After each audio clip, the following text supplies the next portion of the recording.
National conference के सदर फारूक अब्दुल्ला ने सरकार पर हमला किया और कहा कि सरकार हमेशा से जम्मू कश्मीर के लोगों को शक की नजर से देखती है। हालांकि हमने अपने इस मुल्क के लिए और जम्मू कश्मीर के लिए दहशतगर्दी के खिलाफ लड़ाई लड़ी है और कुर्बानी भी दी है, मगर उसका जिक्र कोई नहीं करता। इस दौरान उन्होंने कहा कि आर्टिकल 370 को खत्म किए जाने पर भी रद्द-ए-अमल का इजहार किया और कहा कि ये हमने नहीं बनाया था, ये तो हमारे महाराजा हरि सिंह ने यहाँ के लोगों के हुकूक के तहफ्फुज के लिए इसको बनाया था।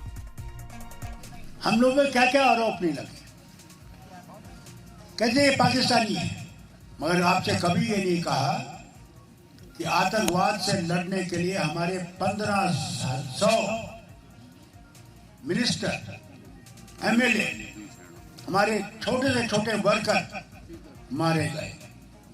हमारे स्पीकर यत्तू साहब को भी शहीद कर दिया गया।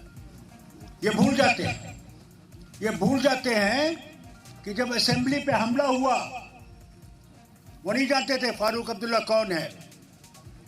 कहने फारूक किधर है, फारूक किधर है, मगर उसको मुझे बचाना था। 5 मिनट पहले मुझे गवर्नर साहब ने बुलाया था कि आप मुझसे मिलने आइए और मैं बच गया। 40 लोग सड़क पे और वहां पे मारे गए, वो याद नहीं करते।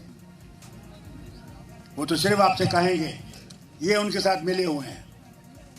भैया, हम लोग भारतीय थे, हिंदुस्तानी हैं और हिंदुस्तानी मरेंगे।